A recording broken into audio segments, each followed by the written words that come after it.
Jadi orang seperti Pak Harto, menurut kesan saya, itu terjebak di dalam kekuasaan dalam skenario yang diciptakannya sendiri. Ya. Jadi kesannya orang di luar ingin berkuasa selama-lamanya, tapi sebenarnya tidak. Ya. Sudah cukup lama Pak Harto itu berkeinginan untuk mengundurkan diri. Ya. Saya ingat betul pada tahun 96, ya 96. Pak Harto ngomong-ngomong saya, ada Faisal Tanjung, ada saya di situ. Pak Harto bilang, bagaimana ya saya ini baiknya, ya masih meneruskan atau tidak, begitu. Pak Faisal Tanjung diam aja, ya. Kamu gimana gitu, katanya.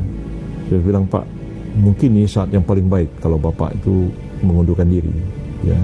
Bukan mengundurkan diri, artinya begitu habis masa jabatan itu tidak maju lagi sebagai presiden. Tahun 1977 itu, bukan 1997, karena ekonomi kita sedang baik, ya. Pak Harto sedang di puncak keharuman namanya, nah dan seterusnya, ya.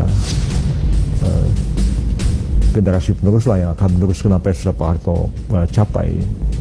Pada waktu itu beliau mengatakan, iya saya pun mau, ya pakai bahasa Jawa, ya mau lengser ke Prabon, Madeg Pandito, katanya begitu. Saya sudah mau mundur ke belakang, mau jadi pendeta, kira-kira mau jadi ya sesepuh lah begitu. Saya sangat senang waktu saya keluar dari Binagraha sore-sore waktu itu. Saya ketawa dengan Pak Faisal Tanjung. Pak Faisal, jadi gimana nih? Ya itulah, kalau kamu kan kamu bisa ngomong mau-maunya kamu sama Pak Harto, kalau saya kan nggak berani gitu. Kamu enak-enak aja ngomong begitu, katanya. Dan buktinya Pak Harto nggak marah kan sama saya bilang, ya kamu kan dia nggak mana kecil, mana mungkin dimarahin, katanya begitu. Jadi Pak Hartonya memang berkeinginan seperti itu. Nah, yang membuat saya agak terheran-heran, ya, tiba-tiba habis Lebaran waktu itu Pak Harto bilang akan maju lagi.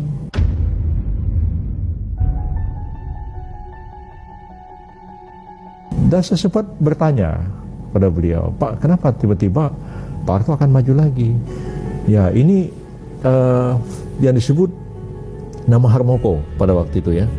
Jadi katanya Harmoko melakukan safari Ramadan, pergi ke daerah-daerah dan kembali ke Jakarta dan mengatakan rakyat meminta supaya Pak Harto tetap menjadi presiden, ya, karena Pak Harto masih dibutuhkan, katanya begitu. Saya diam aja pada waktu itu. Aduh, saya pikir kok jadi begini lagi, begitu. Nah, akhirnya maju lagi. Dan ketika tahun 97 itu, habis pemilu, Pak Harto dilantik kembali jadi presiden, itu mulai banyak kesalahan-kesalahan yang beliau lakukan, ya. Terutama rekrutmen terhadap kabinet, ya. Biasanya Pak Harto itu cukup jeli. Menyusun kabinet itu, orang-orangnya itu tepat, boleh dibilang. Lalu terjadilah krisis moneter tahun 97 akhir itu, dan sangat sulit diatasi. Pada waktu itu pun Pak Harto sudah mengatakan beliau itu sudah mau mundur. Berkali-kali ngomong ke kita, dan juga kalau tidak salah di televisi pernah juga ngomong begitu.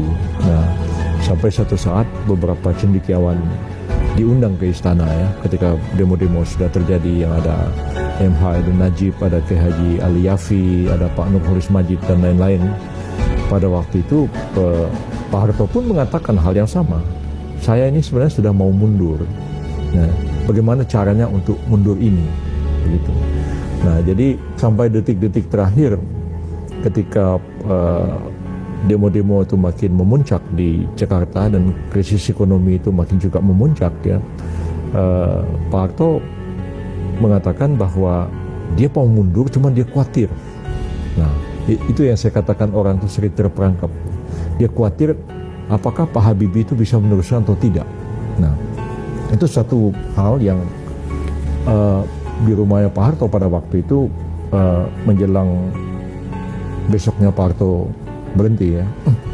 Itu satu demi satu mantan-mantan wakil presiden datang ke rumahnya. Ada Pak Tri, ada Pak Umar, Lurah Hadi Kusuma, lantas Pak Habibie datang. Nah, pada waktu Pak Habibie datang itu saya tidak tahu apa yang dibicarakan. Saya baru tahu itu 6 bulan kemudian. Ya, saya tanya Pak Habibie, apa yang terjadi? Ya, kalau kelihatannya Pak Harto timbul ada perasaan tidak enak. Ya. Pak Habibie bilang mestinya tidak ada apa-apa. Ya. Malam itu saya dipanggil oleh Pak Harto, ditanya, kalau saya ini mundur, Saudara Habibie sanggup Pak meneruskan apa yang sudah kita kerjakan ini? Ya. Terus ya saya berdiri, kata Pak Habibie. Saya bilang, Pak, saya sudah dilantik sebagai wakil presiden dan saya mengerti, ya, seorang wakil presiden itu setiap saat, ya, dia harus mampu menggantikan presiden. Pak Habibie ngomongnya begitu. Mungkin itu omongannya Pak Habibie itu mungkin membuat Pak Harto itu agak tersinggung barangkali, dan itu kemudian membuat hubungan Pak Habibie dengan Pak Harto itu kurang baik sesudah Pak Harto mundur. Ya, jadi saya tidak, Pak Harto saya tanya, Pak Harto nggak berkomentar apapun. Tapi itu saya mendapat keterangan dari Pak Habibie dan saya menafsirkan, karena saya kan sering ngomong dengan beliau. Jadi saya tahu kadang-kadang ngomong dengan Pak Harto itu ada caranya. Gitu ya.